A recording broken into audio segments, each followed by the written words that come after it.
It's day 12 of the 12 days of Christmas DIYs, and we're ending this series with this beautiful DIY gingerbread village. Inspired by Pottery Barn, I made mine for way less using Dollar Tree houses. Let me show you how to make your own.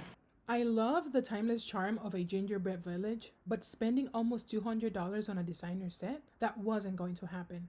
Instead, I grabbed these small houses from Dollar Tree and gave them a gingerbread inspired makeover. They're affordable, adorable, and perfect for creating that cozy holiday feel in any space. For this project, I'm using small houses from Dollar Tree, brown acrylic paint for the base, and white chalk markers to add the gingerbread icing details. That's all you need to create your own custom village. My goal is to create a cohesive gingerbread village that feels handmade yet polished. I'll start by painting each house brown, then add icing-like details with the white chalk markers. The result will be a charming display that works on a table or a shelf. First, I painted the wooden houses with brown acrylic paint, making sure to cover all sides evenly. It took about 2 coats for full coverage, and I let them dry completely before moving on.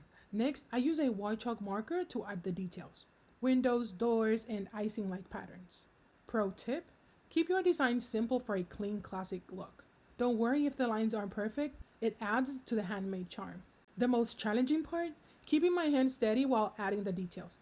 At first, I wasn't sure how the designs would come together, but once I finished the first house, I could see the village starting to take shape.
After all the details were done, I styled the houses on a wooden tray with a black tree and greenery. That brought the entire scene to life, making it feel cozy and magical. This gingerbread village turned out even better than I imagined. It's festive, affordable, and perfect for adding a touch of charm to any space. In the end, this gingerbread village was the perfect way to wrap up my 12 Days of Christmas DIYs series. This project reminded me why I love DIY so much. It's not just about the finished product, but the joy of creating something meaningful with your own hands. Thank you so much for joining me for the 12 Days of Christmas DIYs. I'd love to know which project was your favorite. Let me know in the comments below, and I'll see you next time with even more creative ideas.